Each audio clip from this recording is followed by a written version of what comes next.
오늘 말씀은 마가복음 6장입니다. 이어서 계속 전하는데 14절에서 29절까지의 말씀입니다. 14절에서 29절까지의 말씀입니다.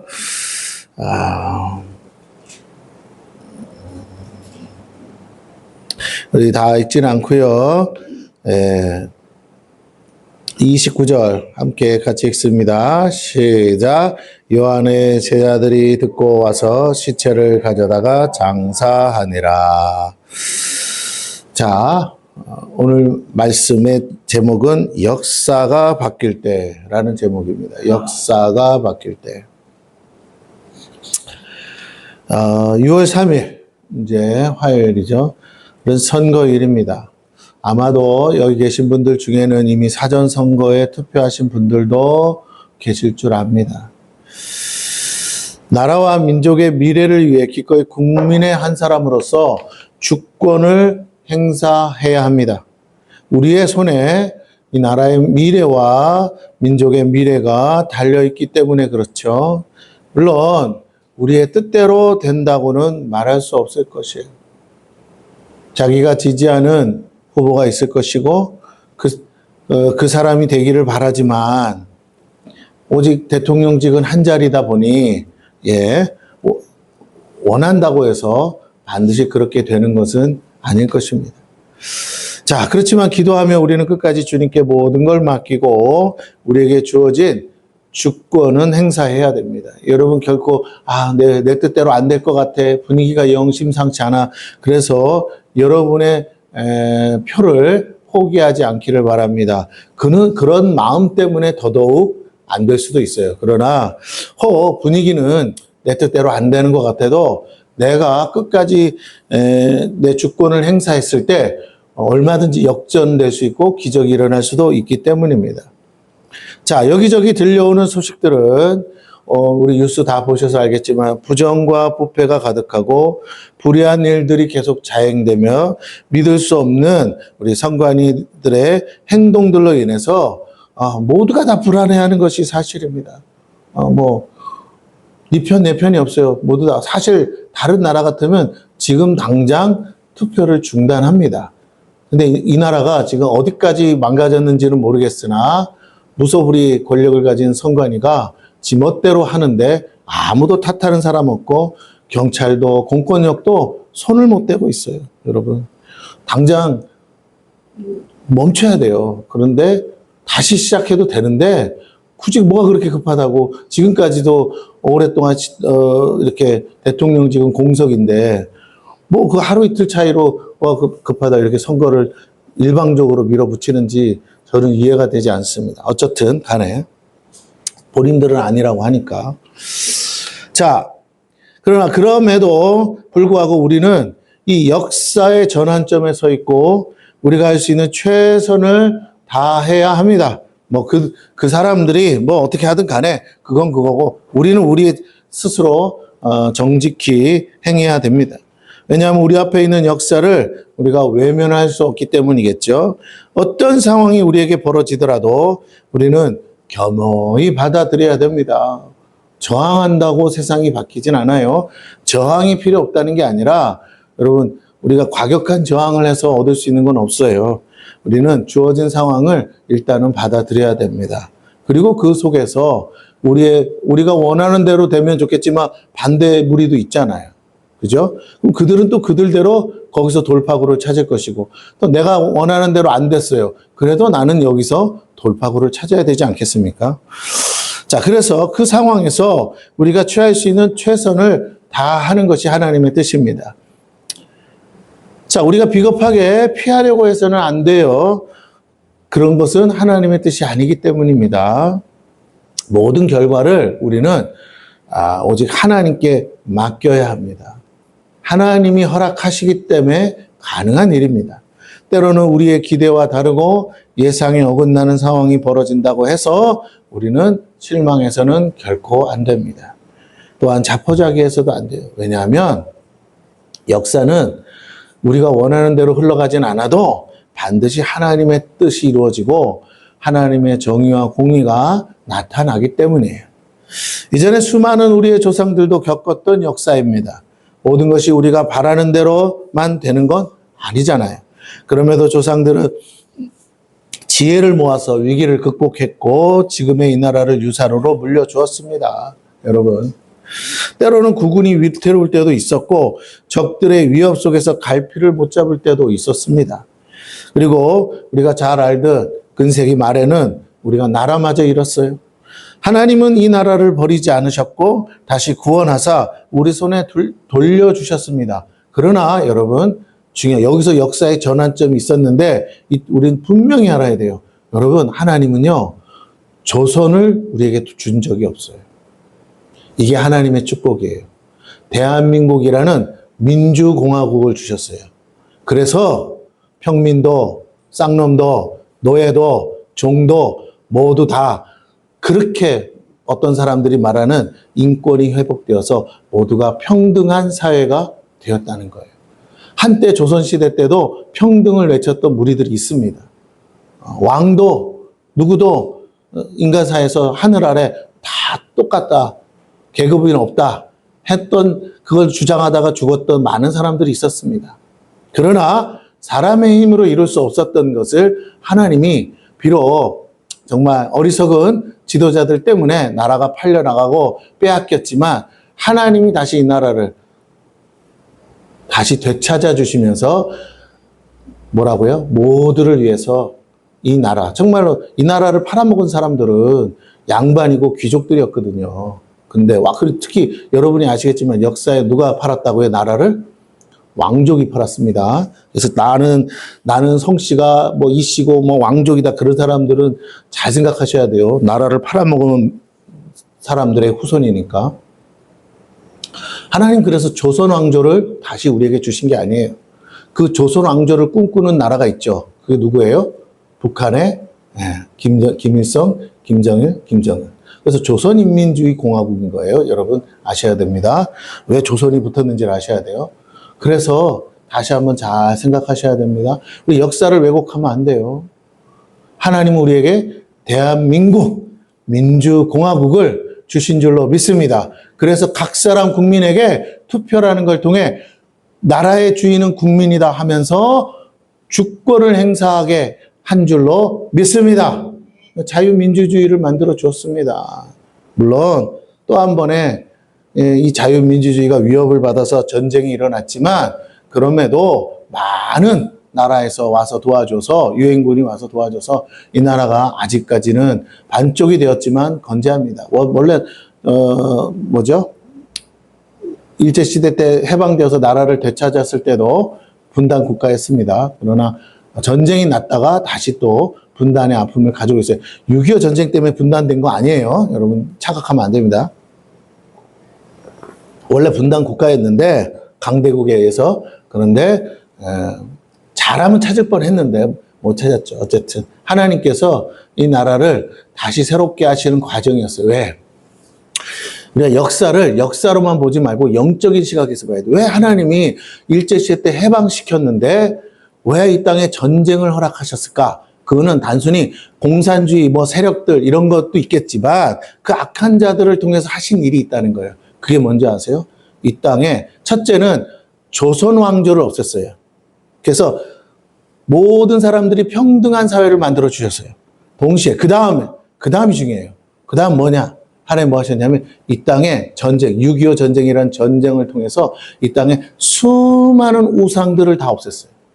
여러분 동네마다 장승, 동네마다 무당, 동네마다 성황당, 동네마다 온통 우상 섬기는 나라였어요. 근데 그게 6.25 전쟁으로 싹 다 갈아엎어졌어요. 그리고 그 위에 어떤 일이 있었어요? 또 대통령이 새마을 운동을 했다고 하지만 그건 나중 일이고, 중요한 건 교회들이 그 허허벌판의 폐허 속에 천막 교회가 세워지고 판자촌 교회가 세워지면서 이 땅이 하나님의 나라로 회복되기 시작했습니다. 그래서 이 나라가 이렇게 교회가 많은 거예요, 여러분. 그 축복을 누린 거예요. 역사를 하나님의 시각으로 보지 못하면 하나님이 무엇을 했는지 몰라요. 물론 그래서 그 과정이 쓰라리고 아프고 여러분 말 몇 마디로 해결될 수 있는 문제가 아니었기에 하나님은 전쟁도 허락하셨어요. 하나님이 전쟁을 일으킨 게 아니라 악한 자들이 할 계획을 아시고 그것을 사용하사 이 민족을 깨우시고 동시에 이 나라를 다시 갈아엎어서 하나님이 다스릴 수 있는 통치하시는 축복의 땅으로 만들어 주셨다는 것을 우리는 깊이 인식해야 돼요. 아, 그랬었구나. 그렇습니다. 그리고 이제 교회들을 통해서 가정마다 있었던 뿌리 깊이 박혀 있었던 조상을 섬기고 우상을 섬겼던 모든 것들을 바꾸면서 이 나라에 적어도 저 어렸을 때만 해도 4천만이었거든요. 4분의 1은 크리스찬이라고 할 정도로 4명 중에 1명은 교회 다니고 예수 믿는 사람, 이 정도로 부흥케 되었었습니다. 여러분, 그래요.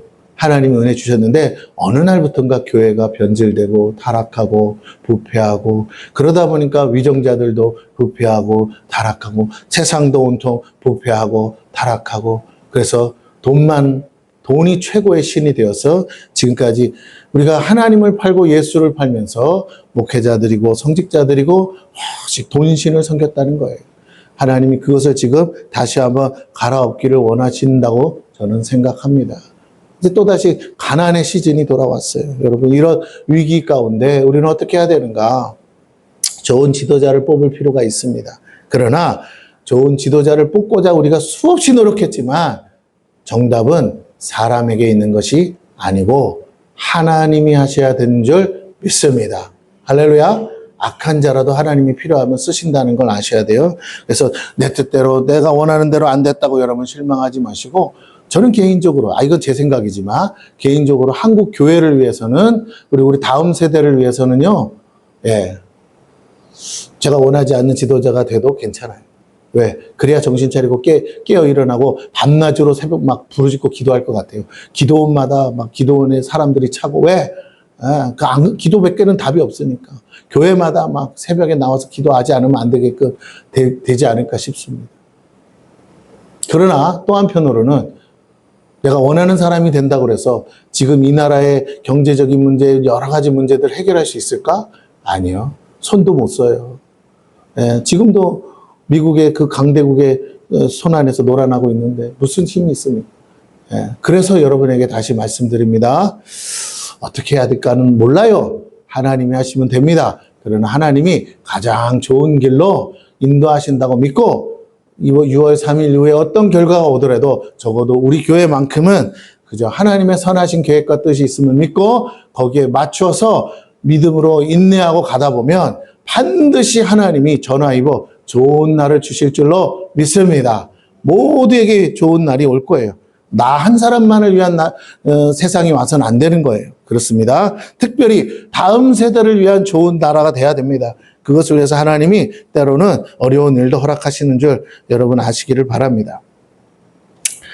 자, 그렇습니다. 하나님은 이 나라를 결코 버리지 않으셨어요. 지금도 그렇습니다. 다시 구원하사 우리에게 다시 돌려주실 거예요. 우리 다음 세대에게 우리가 있었던 때보다 더 좋은 나라를 회복해서 주실 거라고 믿습니다. 보이지 않는 하나님의 은혜가 절망 속에서 다 포기하고 싶을 때 믿음의 사람들을 통해 다시 부르짖게 하셨어요. 주의 은혜로 모든 것이 잿더미 속에서도 다시 꽃이 피도록 허락해 주셨습니다. 이제 그 세대도 역사 가운데서 저물어가고 사라져가는 시대가 되었어요. 여러분, 전쟁을 경험하신 분들 이제 거의 다 돌아가시고 없습니다. 어려웠던 시간들 막 정말로 이 나라가 막 일어서려고 했던 성장기에 있었던 분들도 이제 다 연세가 드셔서 이제 정말 오늘 내일 하시고 계신 게 현실이고 사실입니다.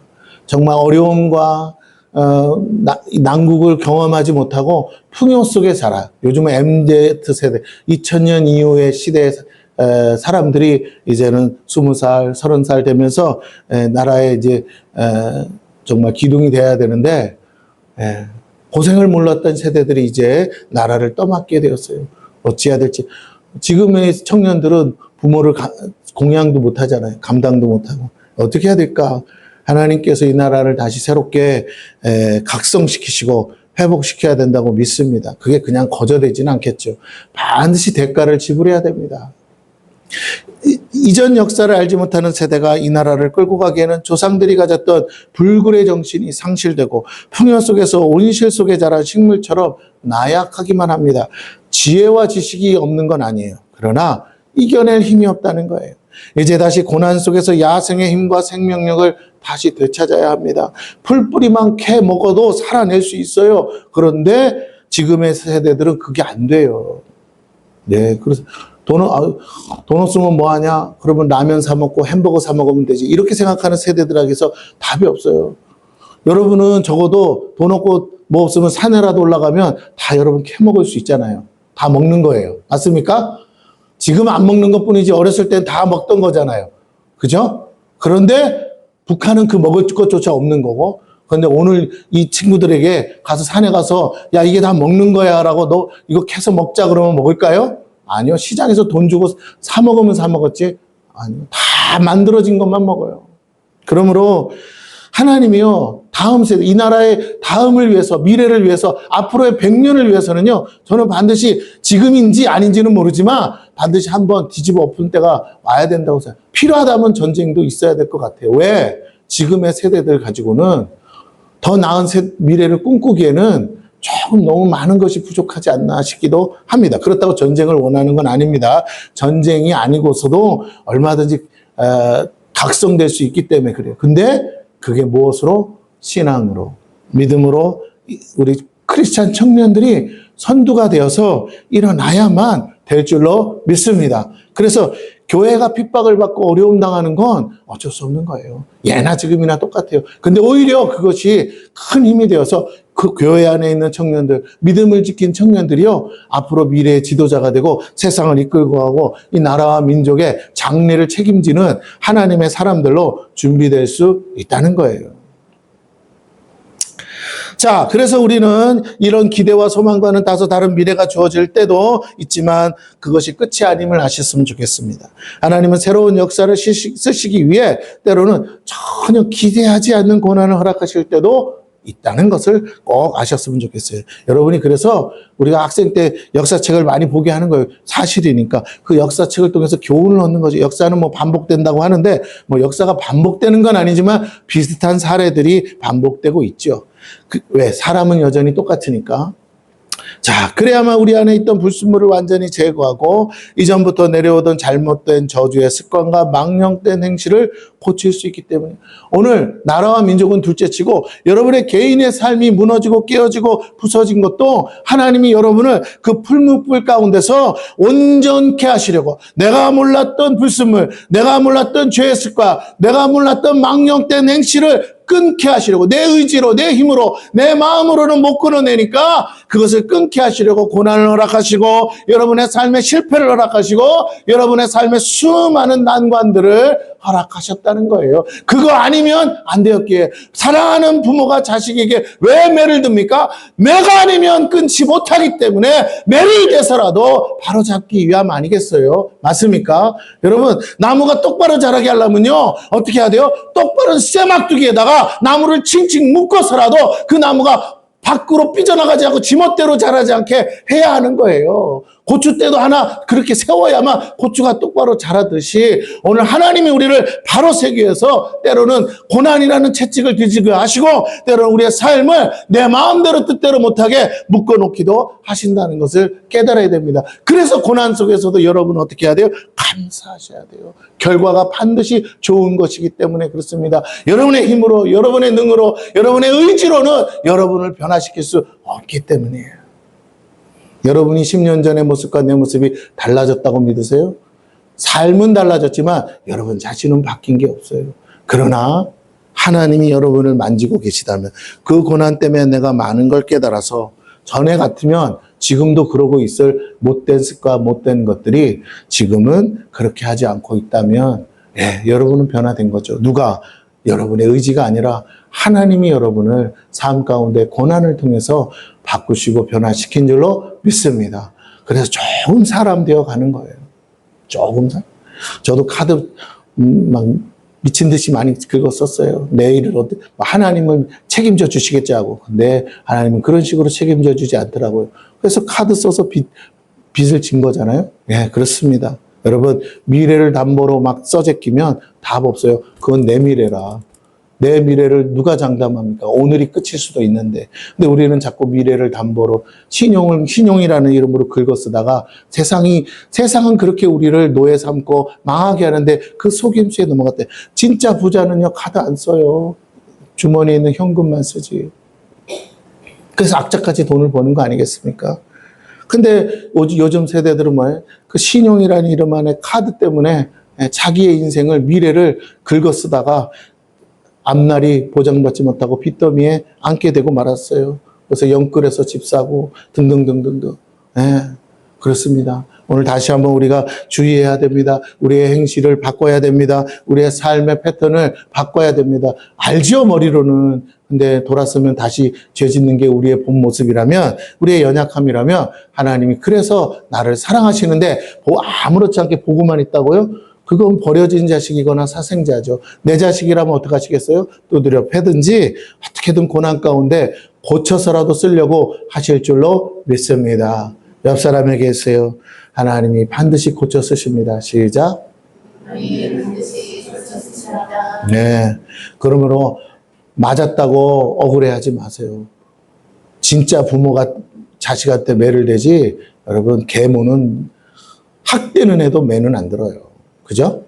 계모는 학대는 하지만 매는 진짜 좋은 계모가 아닌다. 그러니까 우리가 계부 계모가 아닌 건 진짜 부모고 친모라면 어떻게 자식이 벼랑 끝으로 달려가는데 못 본 척하고 보고 있습니까? 나 몰라라 합니까? 네 인생은 네 인생, 내 인생은 내 인생, 그렇게 말할 수 없잖아요. 그렇게 해서 되는 것도 아니고, 진짜 목에 칼이 들어와도 안 되는 건 안 되는 거잖아요. 그러므로 여러분, 머리가 커지고요, 새끼가 다 커서 나한테 막 대들어서 무서워서도 못해요. 아니요. 목숨 걸고 죽더라도 말릴 건 말리고, 그죠? 가르칠 건 가르치고, 바로 잡을 건 바로 잡아야 될 줄로 믿습니다. 되고 안 되고의 문제가 아니에요. 하나님 앞에서 우리가 양심껏 바로 서야 하기 때문에, 맡겨준 자녀를 방치하고 남을 나라에서 안 되는 거기 때문에 그렇습니다. 사랑한다면 그렇게 해서는 안 되겠죠. 오늘 그렇다면 하나님도 우리를 사랑하시기에 그렇게 하지 않는다고 성경에 분명하게 말씀하셨어요. 그렇지 않으면 뭐라고 그랬어요? 사생자라 그러셨습니다. 자, 역사의 주관자가 하나님이심을 잊지 마십시오. 이번 대선이 우리의 기도와 기대에 따라 좋은 열매가 있기를 바라지만 그것이 결코 가장 최선의 결과인지는 모릅니다. 왠지 아세요? 국민의 반이 갈라져 있어요. 이쪽이 좋으면 이쪽이 싫어하고, 이쪽이 좋으면 이쪽이 싫어해요. 그래요. 참 선택하기 어려운 문제겠죠. 우리는 뭐 지도자를 욕할 수는 있지만 그걸 선택하는 백성들을 욕해서는 안 되는 거예요. 그래서 우리가 잘 생각해야 됩니다. 자, 하나님이 원하시는 대로 되는 거라고 믿으시길 바라요. 할렐루야. 6월 3일 날 어떤 결과가 오든 그건 누가 허락하신 거라고요? 네, 물론 마귀도 역사하지만 그것조차도 하나님이 허락하지 않으면 될까요, 안 될까요? 안 되니까 이 모든 건 더 큰 그림을 위해서, 더 큰 축복을 위해서 하나님이 허락하신 줄 믿으시기를 바랍니다. 예. 사실 조금 불안함이 있어요. 누구 때문이냐면 그 있잖아요. 젊은 애. 그죠? 내가 이름은 말 안 할게요. 젊은 애 하나 있잖아요. 이무식이 뭔가 있잖아요. 젊은 애 하나. 그놈 때문에 지금 깽판 칠 것 같아가지고, 그쵸? 그래서, 아이고, 야, 이것도 물 건너가는 거 아닌가, 이런 생각도 국민들이 올바른 선택을 했으면 좋겠지만, 그러나, 뭐가 올바른지를 떠나서, 이게 다 된 밥에 재 뿌리듯이 하고 있으니까, 그래서 조금, 불안한 마음이 없잖아 있습니다. 그러나, 어쨌든, 그것마저도, 그의 마음을 강팍해 하시는 이도 하나님인 줄 믿으시고, 하나님께서 뭔가 하실 일이 있나 보다, 그렇게 생각하시고, 우리의 주권을 행사하는 데만 최선을 다해 주시기를 바랍니다. 보세요. 여러분, 이건 여담이지만, 지금 사전선거하는데 부정이 많이 있었잖아요. 그죠? 근데 만약에 1번이 떨어지면 가만히 있을까요? 이거 선거에 문제가 있다고 이의를 제기할까요? 그러겠죠. 그러고도 남잖아요. 지금 사전선거에서 이미 이 많은 실수가 나왔으니까. 그래서 여러분, 이래도 그만 저래도 그만. 그래서 이거는 뭐 누가 되느냐의 문제가 아니에요. 그보다 더 크신 하나님께서 하실 일이 있음을 믿으시고 하나님을 믿고 여러분 나아가시기를 축원합니다. 우리끼리 또 여기서 편갈라서 싸워도 안 되고, 나라가 지금 교회도요 막 편이 갈려져 가지고 교회 안에가 막 싸운대잖아요. 이게 안 돼요. 절대로 안 돼요. 다 하나님께 맡기시기를 바랍니다. 그리고 받아들이셔야 돼요. 그게 신앙인의 본 모습이에요. 다음 세대가 짊어지고 나갈 이 나라가 더욱 견고해질 수만 있다면 비록 어렵고 불편한 삶이 주어지더라도 오히려 그것까지도 합력하여 선을 이루시는 하나님을 믿으시기 바라요. 왜냐하면 현재는 하나님이 이루시고자 하는 그림의 완성이 아니고 과정이기 때문이에요. 때로는 다시 지우고 쓰시더라도 우리는 그저 하나님을 믿고 우리에게 주어진 현재를 포기하지 말고 그 속에서도 일하시는 하나님을 믿고 앞으로 나가야 됩니다. 네. 지금 막 돌아가는 얘기 뉴스들을 들어보면 중국이 위태위태합니다. 잘못하면 막판에 중국의 지도자인 시진핑이가 전쟁을 일으키서 자기의 위기를 극복하려고 대만 전쟁을 일으킬 수도 있다라는 많은 이야기들이 행행합니다. 사실인지 아닌지는 떠나서. 전쟁이 일어난다 그러면 우리 한반도에도 전쟁이 일어날 가능성이 90% 이상 높아지고요. 전쟁이 안 일어난다고 해도 한반도에 전쟁이 일어날 가능성이 또 거의 100% 높아진다는 게 현실이에요. 그래서 여러분 기도하지 않으면 안 될 줄로 믿습니다. 조용히 시진핑이가 뭐라고요? 자기의 자리에서 내려오는 것이 가장 아름다운 미래입니다. 그러므로 여러분 다 기도하셔서 남의 나라까지 걱정해야 되냐? 근데 우리나라와 연관이 있기 때문에 국제 정세가 그렇기 때문에 기도해 주시면 좋겠어요. 어쨌든 이런 불확실한 미래 속에서 우리는 도대체 어떻게 사느냐? 끝까지 하나님을 믿고 기도하다 보면 이루어질 수 없는 미래가 우리 앞에 이미 다가와 있음을 보게 된다라는 것이죠. 오늘 본문은 역사의 전환점에 대해 말하고 있고 그 끝에선 한 사람을 통해서 우리에게 놀라운 비밀을 전하고 있어요. 한 사람이 쇠함으로 진정 역사의 주인공 되신 분이 흥할 수 있기 때문에 오늘 등장하는 세례 요한이 뭐라고 그랬어요? 예수님을 향해서 나는 쇠하여야 하겠고 그는 흥하여야 하리라. 그 말대로 되고 있습니다. 그 결과 온 인류를 구원하는 은혜의 역사가 완성이 되었어요. 함께 말씀을 통해 하나님의 구속사의 전환점을 보며 주께서 어떻게 일하시는지를 보겠어요. 여러분, 역사의 주관자는 하나님인데 하나님이 역사를 어떻게 이끌어가느냐? 영혼을 구원하기 위해서는 하나님은 모든 것을 다 동원하셔서 일하신다는 걸 아셨으면 좋겠어요. 이 나라의 역사적 전환점에서 우리도 동일한 하나님을 기대하며 기도하는 마음으로 선거에 참여하는 저와 여러분이 되시기를 축원합니다. 자, 14절과 16절을 봅니다. 이에 예수의 이름이 드러난지라 헤롯 왕이 듣고 이르되 이는 세례 요한이 죽은 자 가운데서 살아났도다. 그러므로 이런 능력이 그 속에서 일어나느니라고 어떤 이는 그가 엘리야라 하고 또 어떤 이는 그가 선지자니 옛 선지자 중에 하나와 같다 하되 헤롯은 듣고 이르되 내가 목배인 요한 그가 살아났다 하더라. 자, 14절에서 16절의 얘기는 예수님 앞전에 있었던 얘기 다음으로 이어지는 현재 상황입니다. 현재 상황. 그런데 헤롯 왕이 하는 말의 내용은 이미 있었던 어떤 사건이 하나 있었는데 그 사건의 연장선에 예수님이 등장한 거다라고 헤롯은 해석했다는 것이에요. 그게 뭐예요? 세례 요한을 자기가 죽였는데 세례 요한이 다시 부활했다. 그러면서 16절, 17절부터는 과거의 얘기예요. 뭐라고요? 예수님이 등장하는데 역사의 무대에 등장하기 전에 헤롯 왕이 그 역사의 무대, 예수님이 등장하는 무대에 앞서 있었던 세례 요한이라는 그 유명한 사람을 헤롯 왕이 목베어서 죽인 사건, 그 사건을 통해서 다시 한번 오늘 예수님이 드러나는 것이 어떤 의미인지를 말해주고 계신 것이에요. 실제로 세례 요한이 다시 살아난 건 아니죠. 그러나 그렇게 해석하면서 예수님은 그 연장선에서 이야기가 진행되고 있다. 그런데 더 중요한 건 세례 요한이 이제까지 한 일이 바톤을 이어서 가는 게 아니라 그 일이 이제 마침표를 찍고 새로운 역사의 전환점으로 달려가는 것이다. 단지 헤롯 왕만 이렇게 생각한 거다라는 것입니다. 자, 그래서 봅니다. 제자들이 주께서 주신 능력을 행하고 마을마다 다니며 사람들에게 천국 복음을 전했어요. 우리 앞서 보면 그 얘기가 나오죠. 그러자 온 이스라엘이 소문을 들었고 소동했어요. 그 소식은 헤롯 왕에게 전했습니다. 여러분, 둘씩 짝을 지어서 보냈습니다. 적어도 12명의 제자면 6팀이에요. 6개 마을에 동시다발적으로 나가면서 뭐라고요? 예, 복음을 전하고 귀신을 쫓아내고 병든 자를 막 살려내는 거예요. 어떻게 소문이 안 나겠습니까? 온 이스라엘 땅이 다 난리 소문, 이 뉴스로 난리가 아니겠어요? 예수님 혼자 할 때랑 틀린 거예요. 그 소식은 헤롯 왕에게도 전해졌어요. 그런데 헤롯 왕의 반응은 전혀 달랐습니다. 그는 그 모든 일에 대해 달리 해석했어요. 헤롯 왕이 다스리는 동네가 갈릴리 지역이거든요. 갈릴리의 분봉왕이었어요. 그러므로 지금 예수님이 갈릴리 자기 고향으로 돌아가셨잖아요. 거기서 마을마다 병원도 없는 그 동네에 가서 귀신 쫓아내고 병자 고치는데 이야 소문 안 나면 이상하죠. 시골 동네 가서 뭐 이상한 차 하나만 와도 옛날에는 서커스다 하나만 와도 뭐라고 해요. 온 동네가 다 알잖아요. 구경하러 오고. 그런 거랑 똑같아요. 2000년 전인데. 그렇습니다. 동네방네 소문났어요. 궁궐에도 소문나고 헤롯 왕도 소식을 들었어요. 그런데 헤롯 왕은 뭐라고 해석하느냐. 야, 세례 요한이 부활한 거 아니야? 예. 이 모든 일에 대해 사람들의 각기 해석이 다릅니다. 뭐라고요? 사람들은 예수를 엘리야의 환생이다. 아니면 다른 선지자들 중에 하나가 나타난 것이다. 그 부활한 것이다. 이렇게 생각했어요. 헤롯도 자기가 목벤 요한이 살아났다라고 믿었어요. 아마 자신의 죄책감 때문에도 그런 생각을 했을 수도 있고요.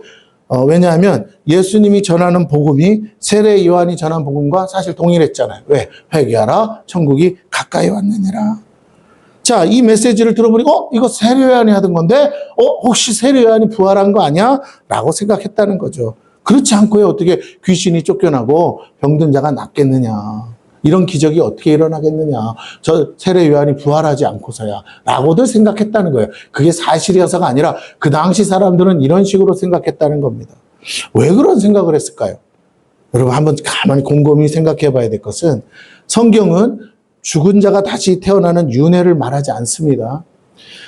그런 건 없어요. 그런데 왜 이들은 이런 생각을 해요? 그들 안에 이방신, 그 우상숭배를 통해서 전해지는 윤회 사상이 들어왔다는 거예요. 여러분, 윤회는 불교의 진리가 아니에요. 여러분, 인도에는 수많은 종교가 있죠. 그 힌두도 있고 여러 가지 그 중에 옛날에 브라만교라는 게 있어요. 그 브라만교의 사상이 윤회예요. 근데 그 브라만교 인도인들을 아리안족이라고 그러죠. 이 아리안족은 인도에서 이 파생된 종족이 아니에요.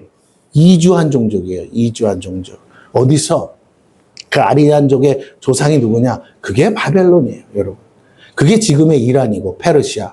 그래서 그 안에 달신을 섬기는. 그래서 그들 안에 뭐가 있어요? 윤회 사상, 천문학을 연구하고. 천문은 뭐예요? 계속 시기마다 돌아가잖아요. 그래서 인생은 돌아가는 거, 계속 윤회하는 거, 죽음이 끝이 아니라는 거. 그래서 너가 지금 생에 어떻게 사느냐에 따라 뭐라고요? 다음 생이 결정된다는 거. 이건 뭐예요? 왕권을 가진 왕들이 백성들을, 우매한 백성들을 다스리기 위한 종교적 정치 수단이었던 것이죠. 이런 교묘한 교리를 가지고 사람들을 현혹하고 다스렸습니다. 그래서 무조건 왕은 하늘이 낸 자이기 때문에 왕에게 복종하라는 거거든요. 그래야 너 나중에 다음 생에도 사람으로 태어나는 거야. 이걸 이어받은 게 불교거든요. 자, 중요합니다. 이들 안에도 꼭 페르시아에서 가깝잖아요. 옛날엔 바벨론 포로로 끌려갔다가도 왔잖아요. 이들 안에 이런 사상들이 퍼져 있었어요. 믿고 안 믿고와 상관없이 많이 퍼져 있었습니다. 우리나라가 불교를 통해 윤회 사상이 들어왔고 오래도록 식민 생활을 했던 이스라엘 민족 안에 바벨론에서부터 전해온 윤회 사상이 들어와 있었고 민간에 퍼졌다는 것을 우리가 알 수 있는 거죠. 이것은 하나님께로부터 온 것이 아니고 귀신의 가르침이에요. 그런데 이스라엘 민족들은 그런 귀신의 가르침을 따라 신앙생활을 했습니다. 왜? 우상 섬기기 좋아하니까. 그러기에 그들의 신앙은 너무나 많이 변질되어 있음을 알 수 있죠. 주님은 이런 변질된 신앙관을 깨트리시기를 원하셨고 그래서 바른 진리와 말씀을 전하려고 힘쓰셨습니다. 오늘날도 우리 안에 이런 불순물이 많아요. 유교적인 기독교 사상. 네, 그래요. 어떤 분이 책 썼죠.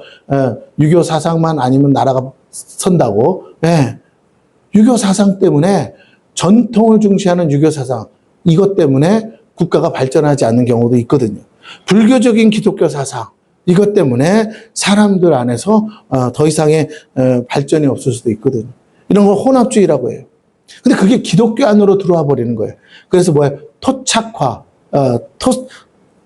가 된다고 하거든요. 이게 큰 문제가 됩니다. 그래서 좋은 것이 좋다는 식으로 타 종교나 다른 것에도 진리가 있다고 믿고 무분별하게 취사 선택하는 거예요. 그래서 천주교가 문제인 거예요. 왜? 가톨릭이 문제인 건 뭐예요? 제사를 인정하잖아요. 그래서 다 조상신 섬기는 제사 허락해 주잖아요. 여러분, 중요하면 이렇게 가면 믿고. 그래서 지금의 교황은 뭘 인정합니까? 동성애를 인정하는 거예요. 교황이 이슬람을 인정할까요, 안 할까요? 인정해요. 왜? 지금의 교황이 추구하는 게 뭐라고요? 종교 통합이에요. 종교 통합의 꼭대기에 앉는 것이 목표이기 때문에 다 모든 종교를 인정해요. 그걸 하려다가 못했지만 어쨌든 지금도 그걸 추구하고 있습니다. 이번에 교황이 뭐 됐다고 하지만 동일합니다. 그 속에서 그 사람이 혼자서 마음대로 할 수 있는 세상이 아니에요. 시스템이 돌아가는 거라. 자, 그렇습니다. 이 교회 안에 교회의 진리가 이렇게 변질되고 타락하고 부패해버리면 하나님 가만히 안 있겠죠. 우리가 그래도 우리 다 잘 지키고 있는데, 아니요. 여러분, 이거 교회 안에 많이 들어온 것 중에 하나가 뭔지 아세요? 교인들이 장례를 치르면서 49제를 드리는 거예요. 돌아가신 분을 위해서 기념하는 게 뭐가 나빠? 가족들이 모여서 49제 모여가지고 다 같이 돌아가신 분 기념하면 좋지. 그 49제가 어디서 왔느냐를 생각해 봐야 돼요. 예? 우리 고모가 그러더라고. 나보고 우리 아버지 돌아가셨을 때 반드시 49제를 드려야 된대. 낙골당에 가야 된대.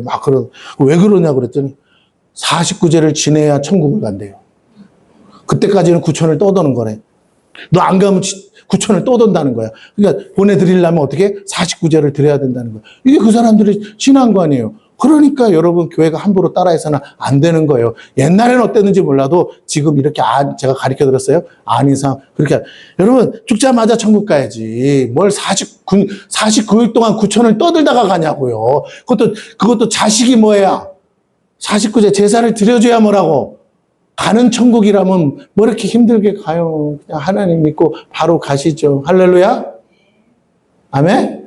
여러분은 49일 동안 내 새끼 보고 싶어 하면서 떠돌다 가실라고? 아니면 당장에 천국 가실라고?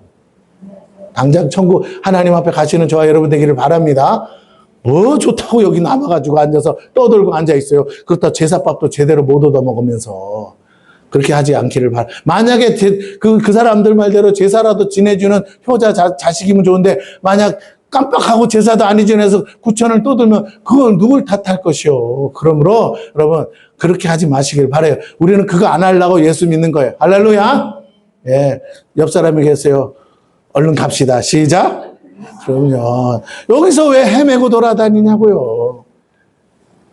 그렇다고 남의 집 제사상에 갈 거냐고요. 그러지 마세요. 자, 이런 일은 결코 용납돼서도 안 됨에도 불구하고 전통적인 관례로 취급합니다.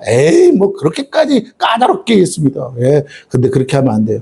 정확한 출처와 의미도 모르지 전통이라 이놈 포장돼서 우리 안에 겸허히 들어온 것들이 얼마나 많아요. 우리 요즘은 그런 거 없지만 한때는 막 일본어 우리가 익숙한 일본어들 쓰지 말자고 막 했잖아요. 순 우리말 쓰자고. 예. 그런 거랑 자, 그런 거는 그렇게 까다롭게 하면서 안에 들어와 있는 무속 신앙들이 우리 안에 얼마나 많은지 말아요. 날 받아서 이사 가고 막 이런 거 있잖아요. 자, 우리 안에 교묘히 들어와 기독교 신앙을 변질시키는 것들이 많습니다. 그러므로 우리는 성경 밖으로 나가는 모든 행위들을 주의해야 돼요. 좋은 게 아니라 진짜 하나님으로부터 온 것이어야만 좋은 거예요. 헤롯과 당시의 사람들은 그렇게 생각했고 해석했고 받아들였습니다. 그러니 그들이 진짜 하나님의 사람, 하나님의 백성이라고 할 수가 없죠. 그것은 진실이 아니었습니다. 하나님은 그렇게 생각하며 사는 우리들에게 올바른 역사관을 깨닫게 하시기를 원하세요. 기독교적 역사관을 뭐라고 하느냐? 직선적 역사관이라고 합니다. 이것을 다시 말하면 창조, 타락, 구속, 심판이라는 직선적인 역사관이며 마지막에 영생과 영벌로 심판하신다는 거죠. 믿는 자에게는 영생으로, 믿지 않고 지금 회개하지 않는 자들에게는 영벌로 심판하시며 우리에게 지금도 회개할 것을 촉구하십니다. 오직 예수 그리스도만이 이 재앙의 역사를 돌이킬 수 있습니다. 그래서 예수님의 탄생을 기점으로 BC와 AD로 나눠지는 거 아니겠어요? 역사가 나눠졌어요, 여러분.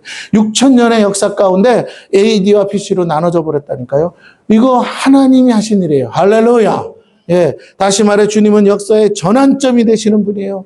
그리고 오늘 그 전환점 되시는 주님의 공생애가 본격적이고 공식적으로 시작됐던 사건이 뭐였냐? 세례 요한이 죽은 다음이었다는 거예요. 성경을 보면 그렇게 나와요. 정작 당시를 사는 헤롯과 백성들은 몰랐지만 그들은 역사적 전환점에 있었고 그것을 목격했습니다. 그리고 헤롯은 본의 아니게 그 전환점에 마침표를 찍은 장본인이 되었어요. 불행히도 긍정적인 인물이 아니라 부정적 인물로 사용되었다는 거죠. 악한 도구로 쓰임받았다는 게 얼마나 비참합니까? 자, 17절에서 20절을 봅니다. 전에 헤롯이 자기가 동생 빌립이 아내 헤로디아에게 장가든 거로 이제 지나간 얘기를 하는 거예요. 왜 세례 요한이 목배임 당했는지 그 사건을 얘기합니다. 이 여자를 위하여 사람을 보내어 요한을 잡아오게 가두었으니 이는 요한이 헤롯에게 말하되 동생의 아내를 취한 것이 옳지 않다 하였습니다. 헤로디아가 요한을 원수로 여겨 죽이고자 했으되 하지 못한 것은 헤롯이 요한을 의롭고 거룩한 사람으로 알고 두려워하여 보호하며 또 그의 말을 들을 때 크게 번민을 하면서도 달갑게 들음이로라. 자, 헤롯은 왕이에요. 그러나 무소불위의 권력을 가졌다 해서 마음대로 해서는 안 되죠. 그는 백성을 대표하기 때문에 정도를 지켜야 합니다. 근데 헤롯은 그렇지 못했어요. 자신의 권력과 정력을 위해 동생의 아내를 취했습니다. 그것에 대해 누구보다 세례 요한이 이 일을 제기하고 반대했어요. 백성들 앞에서 공공연하게 떠들었다는 거예요. 요즘 말로 하면. 그런데 이것을 가장 싫어한 사람이 바로 헤로디아라는 것은 이미 그 여자가 권력에 취해 있고 자신의 남편을 버렸음을 알 수 있는 것이죠. 즉 헤롯이 잘못한 것도 있지만 헤로디아가 헤롯을 유혹했다고도 할 수 있어요. 여기서부터가 문제가 발생합니다. 백성의 지도자로서 올바른 치리를 해야 하는 입장에서 자신이 저지른 행동이 죄라는 것을 누구보다 잘 알아요. 그것을 바꾸지 않으면 백성들이 동일한 죄를 범했을지라도 그것을 정죄할 기준이 사라지기 때문입니다. 정의가 사라지는 거예요. 그래가지고 어떻게 나라를 다스립니까? 근데 문제는 이런 올바른 지적에도 불구하고 정욕의 눈물로 헤로디아가 주는 달콤한 선악과를 먹느라고 자신의 양심을 화인 맞은 채로 죽게 내버려 두었다는 거예요. 이런 사람들이 오늘날도 부지기수로 많습니다. 그 결과는 돌이킬 수 없는 죄를 범하고 있어요. 백성들이 그런다고 해서 뭐 됐건 아니겠으나 지도자들이 그래서요 어떻게 해요? 그러므로 나라가 망하는 것은 지도자들이 부패하고 타락한 데서부터 시작하는 거예요. 하나님의 정의와 공의가 법적으로 기준이 사라져버릴 때 더 이상 하나님의 역사가 일어날 수 없는 것이죠. 하나님은 그런 시대, 그런 세대를 어떻게 갈아엎으셔야 돼요.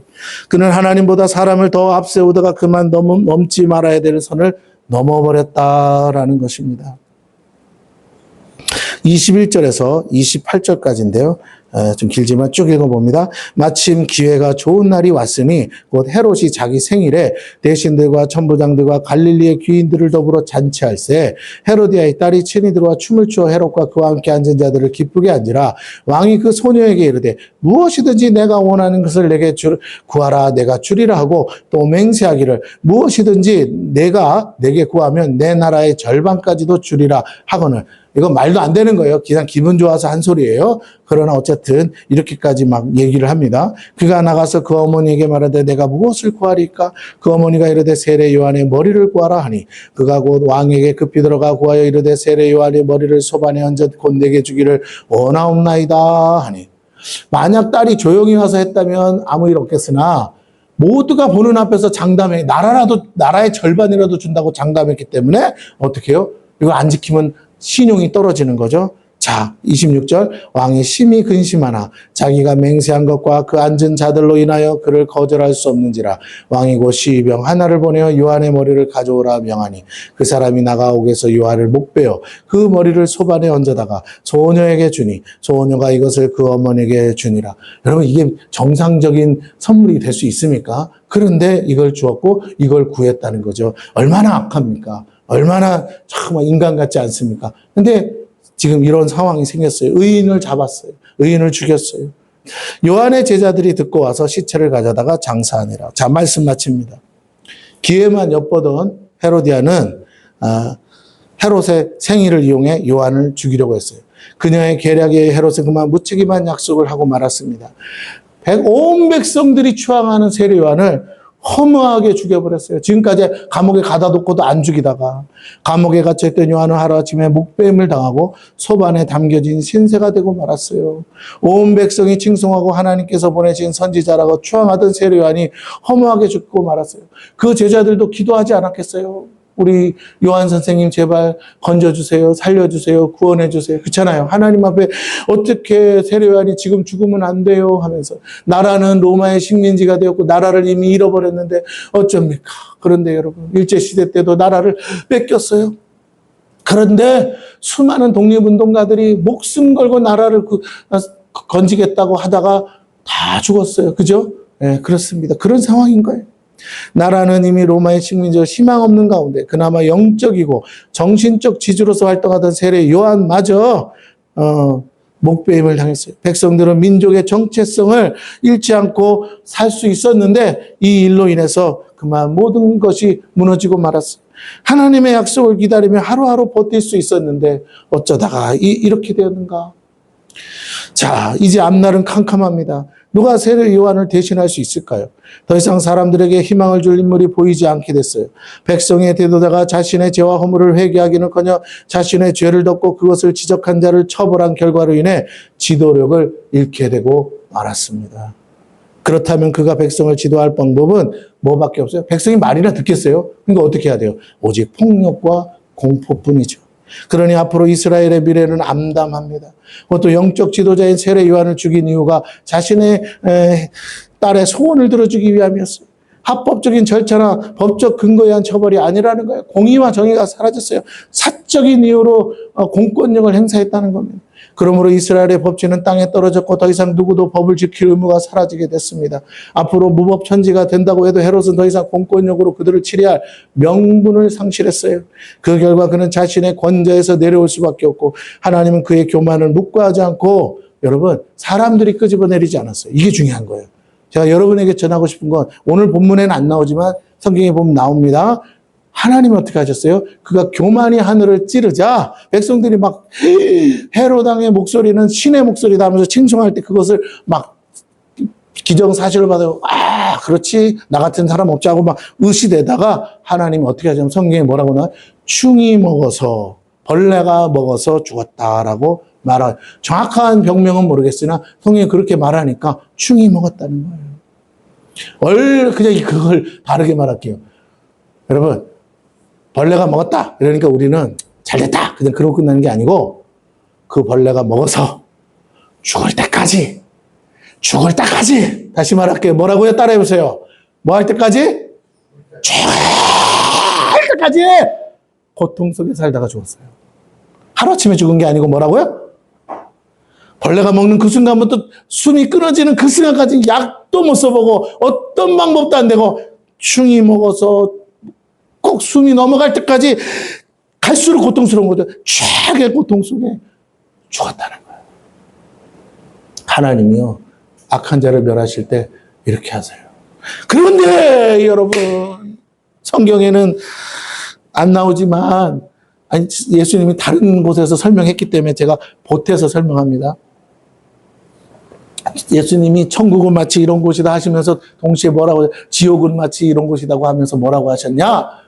벌레가 충이 밤낮으로 영원토록 먹어서 날마다 죽게 하는 그 죽음의 고통을 느끼는 곳이 지옥이다라고 말씀하셨어요.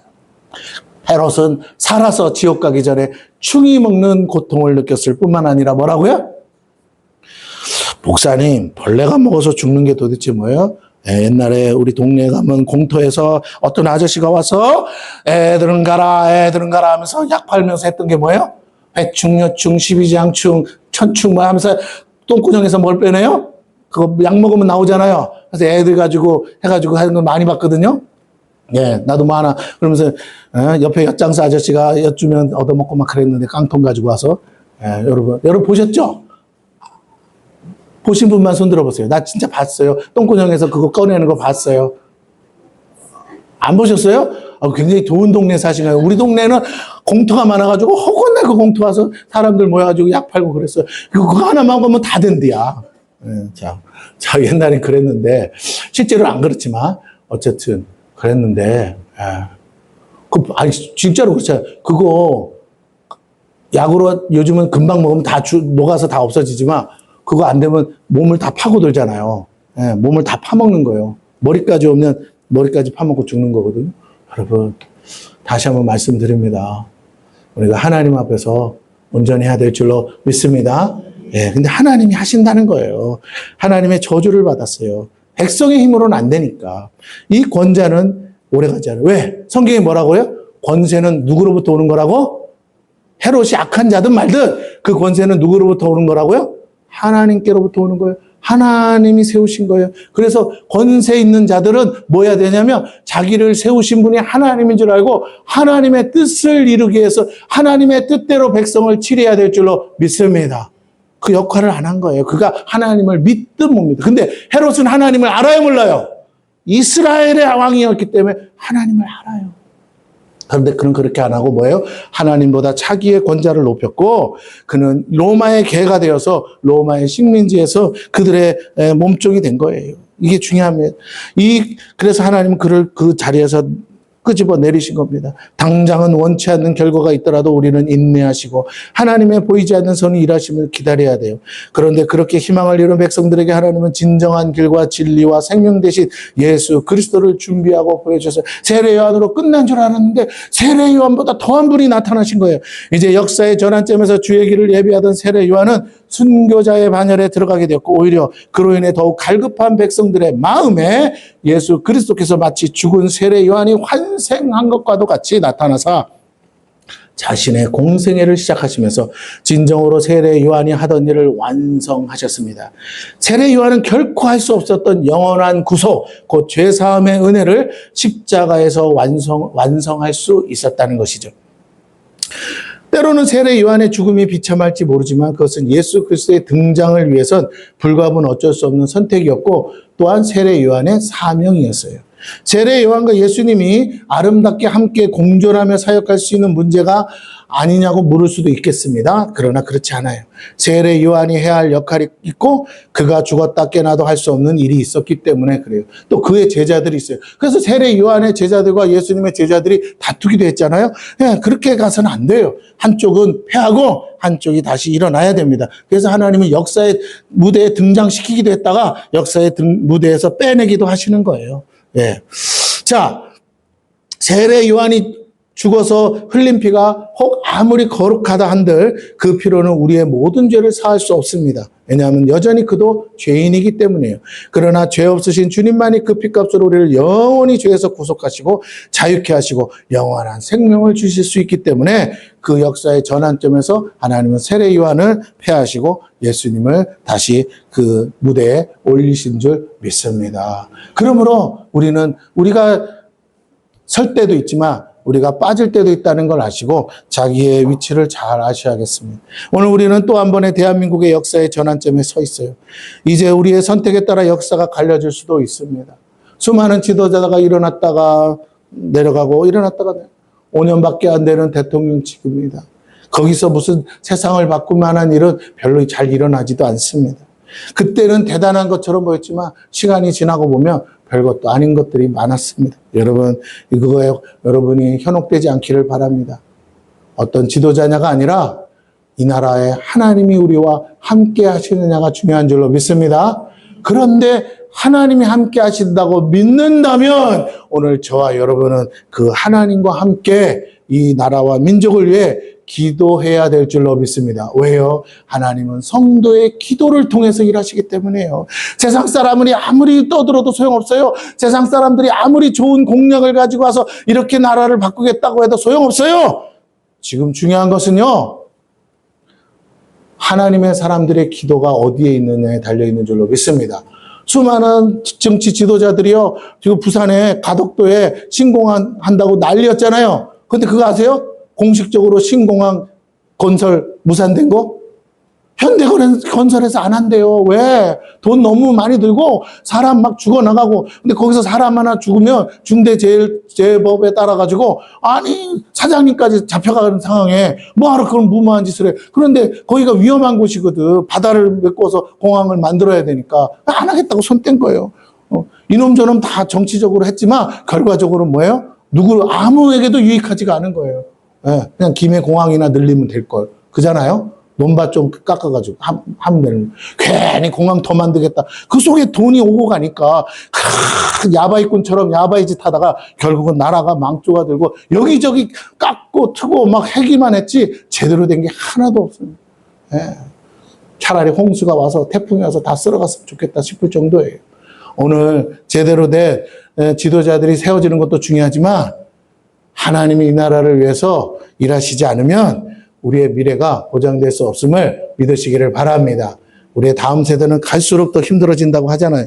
그러므로 우리 다음 세대에게 무거운 짐을 지우지 않으려면 하나님이 이 나라를 축복해 주셔야 되는데 그 축복이 그냥 오는 게 아니고 성도들의 기도를 통해 교회의 많은 성도들의 눈물의 기도를 통해 온다는 것을 깨달으길 바랍니다. 왜요? 이미 그렇게 우리의 믿음의 선조들이 무릎 꿇고 기도했어요. 마룻바닥에서 눈물로 기도했어요. 산마다 골짜기마다 기도했어요. 그 열매를 우리가 지금 누리고 있지 않습니까? 그렇습니다. 이제 어떤 역사가 쓰여지든 간에 이것이 망하는 길인지 흥행인지 우리는 알 수 없지만 우리가 여전히 기도하고 있다면 나라를 뺏겼을 때도 희망을 잃지 않던 선조들의 기도로 말미암아 이 나라가 다시 재건될 수 있었듯이 우리가 끝까지 기도하면 우리가 상상도 못할 미래가 다시 시작될 것이에요. 예, 그리고 그것은 무엇보다 영적인 부흥의 때가 될 거예요. 저는 바라기는 이참에 중국도 폭삭망해서 만주벌판이 대한민국 땅이 되었으면 좋겠어요. 할렐루야. 그러려고 보니까 뭐라고요? 만주가 우리 땅, 대한민국 남한이 우리 땅, 중간에 북한은 샌드위치로 덤으로 우리 땅. 할렐루야. 그렇게 통일되면 얼마나 좋겠어요. 예. 왜냐하면 중국이 망하면 여기저기서 독립하겠다고 일어나지 않겠습니까? 만주도 독립하게 일어나는. 근데 만주에 누가 많이 산다고요? 아니, 우리 우리 대한민국 국민들이 많이 살아요, 거기. 예, 물론.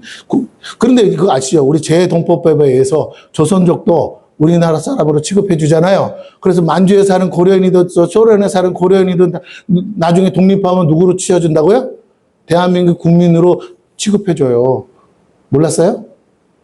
그래서 밖에 있는 외국에 있는 사람들도 다 이렇게 투표하게끔 해주는 거죠. 네, 그렇습니다. 자, 그런 날이 왔으면 좋겠다. 자, 그러니까 지금 당장 어려움이 결국 미래를 위해서 어쩌면 필요한 약이 될 수도 있다. 그런데 그 시기를 우리가 겪어야 되다 보니까 다소 불편하긴 한데, 그러나 기왕에 힘들게 살아왔지만 조금 더 힘들어서 우리 자녀들에게 좋은 세상 물려주는 것이 우리 성도들이 교회가 해야 될 일이라고 믿습니다. 무엇보다 영적인 부흥의 때가 되고 모두가 새롭게 하나님 앞에서 마지막 때 다시 오실 주님을 온전히 맞이하기 위해 길을 준비하는 새로운 시대와 세대가 되었으면 좋겠어요. 더 나아가 그렇게 온 세상에 잃어버린 영혼들을 구원하는 부흥한국, 선교한국이 될 거라고 믿습니다. 더 나아가 통일한국의 새 역사가 시작되었으면 좋겠습니다. 사람에게 의지하지 말고 사람 때문에 실망하지도 마세요. 여태까지 믿고 세워준 사람들 중에 실망 안 시킨 사람이 없어요. 오직 그럼에도 불구하고 일하시고 선을 행하시고 의를 이루시는 하나님을 바라보시는 저와 여러분이 되시기를 축원합니다. 할렐루야. 예, 최근 뉴스를 봤는데 여러분 그거 아시죠? 저번에도 우리 사모님도 얘기했는데 우리나라가 이제는 엔터테인먼트로 세계를 주름 잡는데 여러분 우리 크리찬 한 분이 애니메이션을 만들었어요. 그래서 왕중왕이라는 그 영화를 애니메이션을 만들어서 예수님 얘기인데 미국에다가 상영을 했는데 대박이 났잖아요. 그래서 아마 이제 우리나라에도 들어올 건데 어마어마한 그 애니메이션인데도 그걸 보고 어른이고 애고 다 눈물을 흘리고 예수님에 대해서 새롭게 각성하고 다시 믿음으로 돌아서는 역사들이 이 신앙생활 떠났다가 다시 교회로 나오는 사람들이 부지기수로 일어났다는 거 아닙니까? 미국에서. 더 나아가서 요번에 내가 뉴스를 봤는데 이제 앞으로 개봉할 애니메이션이에요. 근데 뭐냐면 K-팝이 대세인가 봐. 그 무슨 내용은 뭐냐면 K-팝 아이돌 여자 아이돌 가수들이 귀신들 때려잡는 얘기야. 그런데 그 악한 마귀 새끼들이 저승사자 모습으로 나타났는데 저승사자로 나타나서는 사람들을 현혹할 수가 없잖아요. 무서워서 도망가니까 뭘로 내면 남자 아이돌 가수로 나오는 거예요. 그래서 노래 부르고 케이팝 노래 부르고 하면서 막 사람들 마음을 훔쳐가는 걸 이 여자 아이돌이 가가지고 퇴치해서 하는데 벌써 영화가 개봉도 하기 전에 뭐라고요? 데이트를 쳐버렸어 지금. 막 어마어마하게 지금 인기를 끌고 있대요. 예, 지금 이런 시기예요. 지금 아무리 나라가 시끄럽고 어지럽다고 그래도요, 보이지 않는 가운데서 하나님은요, 대한민국을 세상에 알리시고 복음이 증거되고 세상 가운데 하나님의 나라가 이루어지는 일에 이 나라 민족을 사용하고 계신 줄 믿으시기를 바랍니다. 예, 이럴 때일수록 우리는 실망하지 말고 그 가운데도 돌파구가 있음을 믿으세요. 이 조그마한 손바닥만한 나라 속에서 서서 서로 네 편 내 편 하면서 뭐가 옳으니 그러니 하면서 싸우지 말고 옛날에 김우중 회장님 말한 것처럼 세상은 넓고 할 일은 많다. 우리는 그럴수록 자원은 이 땅에 묶여있지 마시고 온 세상 열방으로 떠져서 선교적 사명을 감당하는 민족이 돼야 될 줄로 믿습니다. 오히려 그럴 때 하나님은요, 온 세상 열방을 대한민국에게 주사 모든 나라 가운데 하나님께 영광 돌리며 이름을 낼 수 있는 위대한 민족으로 사용하실 거라고 저는 믿어 의심치 않고 지금까지 그렇게 하셨고 앞으로도 그렇게 하실 거라고 믿습니다. 저와 여러분이 그 미랄 되기를 바랍니다.